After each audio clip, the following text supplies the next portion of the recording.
Behind the steel doors of Ebongweni Supermaximum Correctional Center sit some of South Africa's most feared offenders whose crimes left scars across the nation.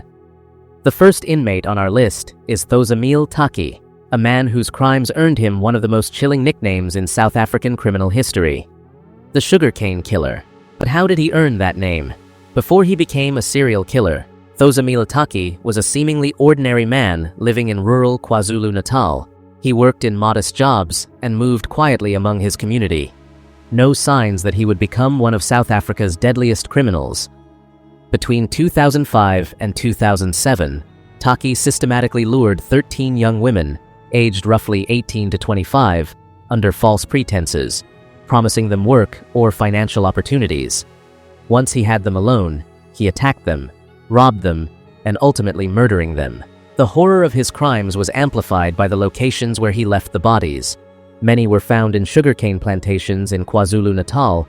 It was these sugarcane fields that inspired the nickname that would haunt him forever, the Sugarcane Killer. The nickname stuck not only because of the location, but because the pattern of his crimes revealed calculated, predatory behavior.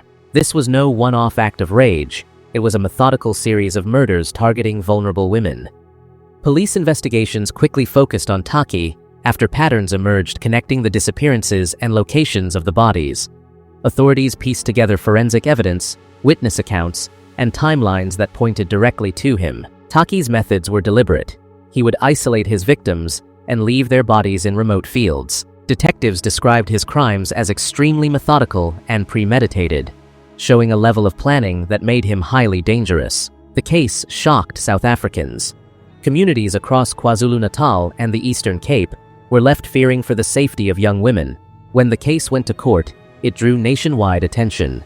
The prosecution presented overwhelming evidence linking Taki to all 13 murders. The court heard testimony about the methods he used, how he manipulated and isolated the victims, and the discovery of the bodies in plantations.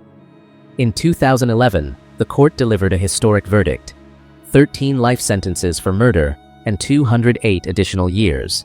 The sentence reflected both the number of victims and the premeditated nature of the crimes. The judge called the crimes premeditated and terrifying, emphasizing the trauma inflicted on communities and families. His case remains one of South Africa's most chilling examples of serial murder. Inside the fortified walls of Ebongweni, Taki now lives out the rest of his life, stripped of freedom, isolated, and under constant surveillance. Number 2. Henry Okah, the Nigeria Delta terrorist. Unlike local criminals, his crimes crossed borders, linking him to international terrorism in Nigeria's oil-rich El Delta. The defining turn in Okah's life came in 2010, during Nigeria's celebration of its 50th Independence Day on October 1st. On that day, twin car bombs exploded in Abuja, killing 12 people and injuring dozens more. A separate attack just months earlier in Warri killed one person and wounded others. The magnitude of the violence shocked the country and sparked an international search for those responsible. Okah denied involvement, repeatedly telling courts and journalists that he had nothing to do with the bombings and calling the charges politically motivated. Okah had permanent resident status in South Africa at the time, meaning he lived there and couldn't be easily forced back to Nigeria without legal processes. After the Abuja bombings, South African authorities arrested him in October 2010, soon after the attacks. He was denied bail amid terrorism charges and placed in custody. In 2013, the South Gauteng High Court in Johannesburg convicted Henry Okah on 13 counts of terrorism for planning and masterminding the twin car bombings in Abuja that killed 12 people. Okah was sentenced to 24 years in prison, a sentence that later survived multiple appeals and was upheld by South Africa's highest courts.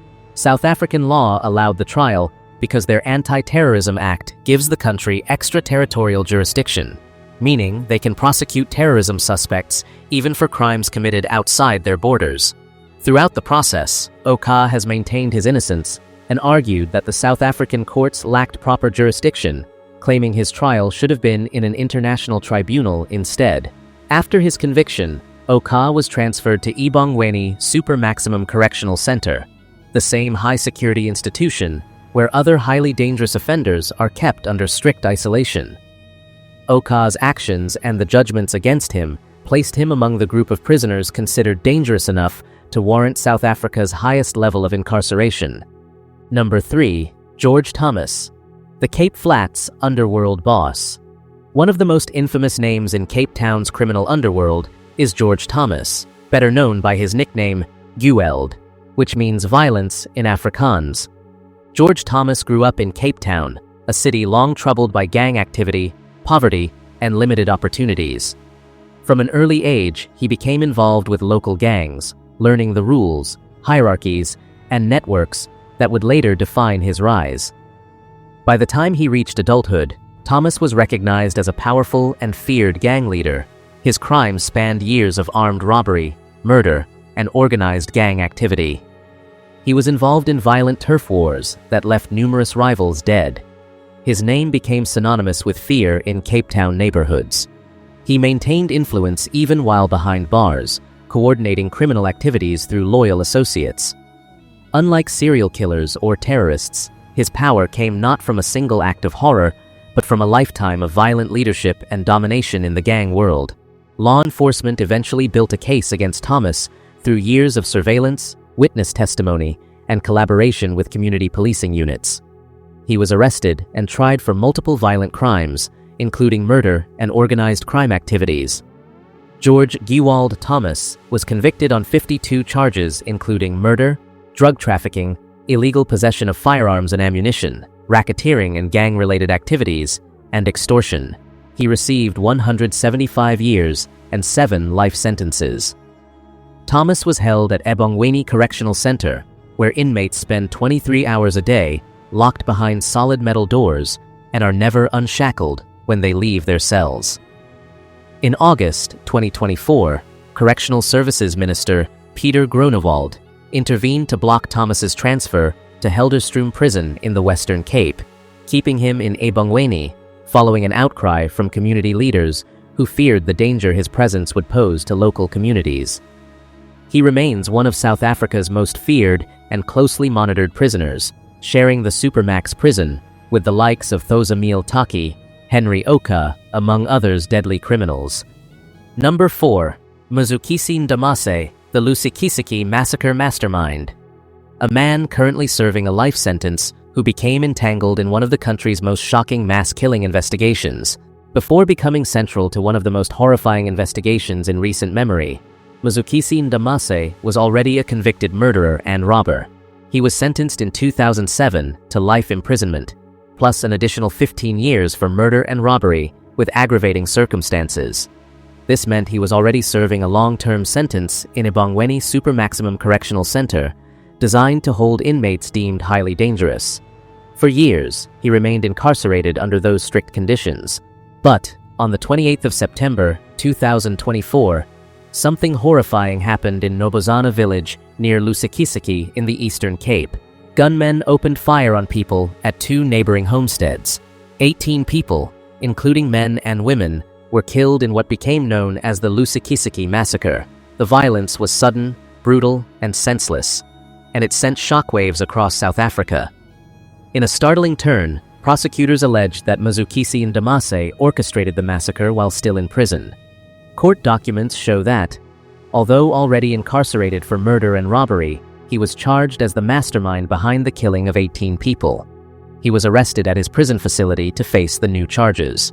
Prosecutors alleged he coordinated or influenced actions from inside prison, a rare and disturbing possibility. This moment, being accused of orchestrating violence from behind bars, grabbed national attention and raised serious questions about gang networks and prison communication. Ndamase appeared in the Lusikisiki Magistrates Court and later in the High Court, where the prosecution formally charged him and several others with multiple counts of murder, kidnapping, robbery with aggravating circumstances, unlawful possession of firearms and ammunition. In a dramatic move, he chose to represent himself in court, rejecting legal representation and stating his belief that he could defend himself. During his plea, he denied involvement in the Lusikisiki massacre, insisting that he had been in prison for years and could not have physically carried out or directly ordered the killings.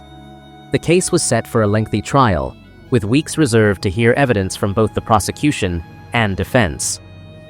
To date, Ndamase's trial continues as a high-profile case that raises questions about prison security, gang networks, and how criminal influence can persist even from inside the strongest walls. This makes him one of the most controversial and closely watched prisoners linked to Ebongweni Supermax, precisely because he is accused of masterminding a mass shooting from a prison cell. These are only 4 of the most dangerous inmates inside Ebongweni Supermax prison. In Part 2, we'll look at even more notorious prisoners. Make sure to like the video and subscribe for Part 2. Stay tuned. See you soon.